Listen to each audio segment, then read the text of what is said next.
আজ আমরা চলে এসেছি ধনবাড়ির অন্যতম ঐতিহ্যবাহী ও সুপরিচিত প্রতিষ্ঠান সূর্যকান্ত মিষ্টান্ন ভাণ্ডারের প্রধান কারখানায়। বহু বছর ধরে এই প্রতিষ্ঠানটি ধনবাড়ি মানুষের আস্থা, ভালোবাসা এবং ঐতিহ্যের সঙ্গে জড়িয়ে আছে। আজকের ভিডিওতে আমরা জানার চেষ্টা করব এই প্রতিষ্ঠানের ইতিহাস, এর পিছনের মানুষগুলোর গল্প এবং বর্তমান কার্যক্রম সম্পর্কে বিস্তারিত। ভিডিওর শুরুতেই আপনাদেরকে দেখাচ্ছি কারখানার কিছু ব্যস্ত মুহূর্ত।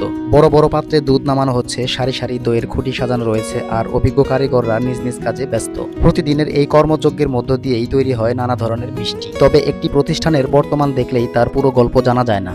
এর পেছনে রয়েছে দীর্ঘ ইতিহাস ও অনেক স্মৃতি। লোকমুখে শোনা যায় ধনবাড়ির জমিদার নবাব বাহাদুর সৈয়দ নওয়াব আলী চৌধুরী সূর্যকান্তের হাতের তৈরি মিষ্টি খেয়ে মুগ্ধ হয়ে তাকে ধনবাড়ি বাজারে ব্যবসা পরিচালনার জন্য 4% জমি প্রদান করেছিলেন। এই ঘটনার সত্যতা, সূর্যকান্তের জীবন সংগ্রাম এবং এই প্রতিষ্ঠানের শুরু হওয়ার গল্প বিস্তারিত জানার জন্য এই মুহূর্তে আমরা সরাসরি কথা বলবো সূর্যকান্তের ছোট ছেলে রবিদার সঙ্গে, এবং তার মুখ থেকেই আমরা শুনে নিব এই ইতিহাসের অজানা অধ্যায়গুলো। দাদার কাছ থেকে আমরা শুনে নেব যে সূর্যকান্ত মিষ্টির ইতিহাস, বা আসলে সূর্যকান্ত কে ছিলেন। দাদা একটু আমাদেরকে বিস্তারিত বলবেন। সূর্যকান্ত আমার বাবা ছিলেন। তিনি সর্বপ্রথম ধনবাড়িতে মিষ্টির ব্যবসা করতেন। নবাব হাসান আলী চৌধুরী ধনবাড়িতে এক মেলা দিত। এই মেলাতে আইসে মিষ্টি খাইয়া খুব পছন্দ করে তাকে ডাক দিয়ে নিয়ে আমাদের ধনবাড়িতে 4% জায়গা দেয়, আর হইলো ঘর তুলে দিয়ে এই জায়গায় আমরা ব্যবসা করতেছি এখন বর্তমানে। আরেকটা জিনিস আমরা জানি যে আমরা সবাই ম্যাক্সিমাম লোক যারা পুরোনো দিনে মিষ্টি খাইতো তারা জানে ধনবাড়িতে সূর্যকান্ত দোকান একটাই, কিন্তু মাঝখানে আমরা দেখছি বাস স্ট্যান্ডে আরো 2টা দোকান হয়েছে। তো আসলে সূর্যকান্তর এই 2টা দোকানে আপনাদের শাখা কিনা? আমরা ভাই হইলো 5 জন। 5 জনের মধ্যে আমার 2 ভাই হের ছেলেরা আরো 2টা দোকান দিছে, কিন্তু আমাদের হইলো অরিজিনাল সূর্যকান্ত, এটা হইলো আপনার পুরাতন ধনবাড়ি বাজারের ভিতরে। বর্তমানে কি কি বানান আপনারা? আমরা সূর্যকান্তের দানাদার, চমচম, আর মন্ডা, দই, ঘি। আচ্ছা, প্রতিদিন তাতে কি পরিমাণ দুধ কিনা লাগে আপনাদের পার ডে? 20 থেকে 30 মণ। ও ভাই, আপনাকে অসংখ্য ধন্যবাদ আমাদের এই কারখানায় ভিজিট করার জন্য।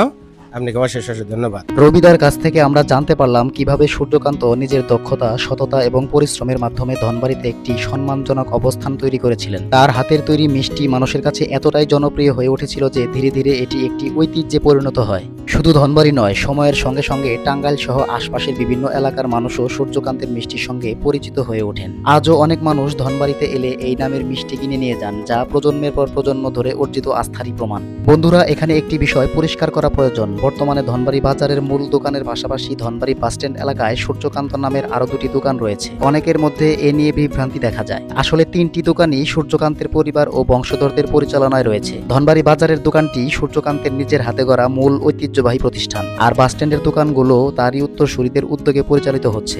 তাই সবগুলোই একই পারিবারিক ঐতিহ্যের অংশ। অনেকেই জানতে চান 3 দোকানের মিষ্টির স্বাদ কি একই রকম? মূল রেসিপি, পারিবারিক ঐতিহ্য এবং মিষ্টি তৈরির ধারা একই হলেও প্রতিটি দোকানের কর্মরত কারিগরদের অভিজ্ঞতা, হাতের কাজের ধরন, রান্নার সময় এবং প্রস্তুত প্রক্রিয়ার কিছুটা পার্থক্য থাকতে পারে। ফলে স্বাদেও সামান্য ভিন্নতা অনুভূত হওয়াটা স্বাভাবিক। তবে সামগ্রিকভাবে সবগুলো দোকানই সূর্যকান্তের ঐতিহ্য, মান এবং সুনাম বজায় রেখে মিষ্টি তৈরি করে আসছে।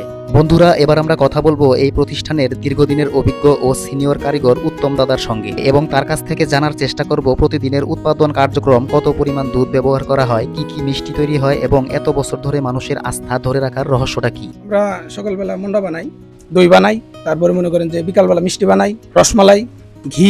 একটা জিনিস আমি দেখলাম যে আপনারা দুধ কিনেন বিকালবেলা। আমরা তো দেখি যে ম্যাক্সিমাম জায়গাগুলোতে প্রায় সকালবেলাতে দুধ কিনে, কিন্তু আপনারা বিকালে দুধ কিনেন কেন? বিকালে দুধ কেনার কারণ কি? বিকেলে দুধের মানটা খুবই ভালো, মিষ্টির জন্য আরো বেটার। তার জন্য ছানা ভালো হয়, মিষ্টি তো আমাদের ভালো বানাইতেই হবে। আর আপনাদের মিষ্টি এত সুনাম কেন? সুনাম হওয়ার কারণ কি? সুনামটা হলো, এটা হলো আদি মিষ্টির দোকান। যে আগের কারিগর ছিল সূর্যকান্ত, সেই মালিক পর্যায়ক্রমে তার হাত ধরেই শেখা হয়েছে। পর্যায়ক্রমে আমরা আমাদের উস্তাদের দ্বারা শিখছি, কারণ আমরা তো সূর্যহালের ছোঁয়া পাইনি। তো কাস্টমার খেয়ে কি বলে? রিভিউ কেমন? রিভিউ তো ভালো।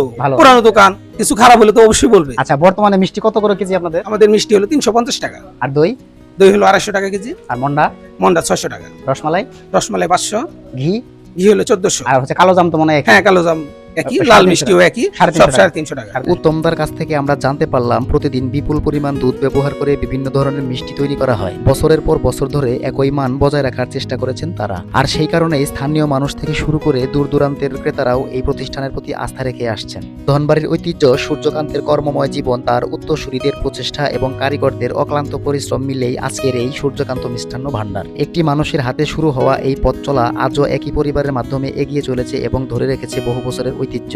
ভিডিওর শেষ প্রান্তে এসে আপনাদের কাছে একটি প্রশ্ন রাখতে চাই, সূর্যকান্ত মিষ্টান্ন ভান্ডারের ইতিহাস, মিষ্টি তৈরির প্রক্রিয়া বা এই প্রতিষ্ঠানের সঙ্গে জড়িয়ে থাকা আরো অজানা গল্প নিয়ে আপনারা কি নতুন কোনো ভিডিও দেখতে চান? চাইলে কমেন্টে আপনার মতামত ও পরামর্শ জানাতে পারেন। আপনাদের মূল্যবান মন্তব্যই আমাদের পরবর্তী ভিডিও তৈরিতে অনুপ্রেরণা যোগাবে। বন্ধুরা, এই ছিল আজকের ভিডিও। দেখা হচ্ছে পরবর্তী ভিডিওতে। ততদিন সবাই ভালো থাকবেন এবং যারা ইউটিউব থেকে আমাদের ভিডিওটি দেখছেন তারা অবশ্যই আমাদের চ্যানেলটি সাবস্ক্রাইব করবেন। সেই সাথে যারা ফেসবুক পেজ থেকে দেখছেন তারা অবশ্যই আমাদের পেজটি ফলো দিয়ে আমাদের পাশে থাকবেন। দেখা হচ্ছে অন্য কোনো দিন নতুন কোনো ভিডিওতে। ততদিন সবাই ভালো থাকবেন। আজকের মতো বিদায় নিচ্ছি আমি ইসমাইল বাবু। আল্লাহ হাফেজ। আসসালামু আলাইকুম।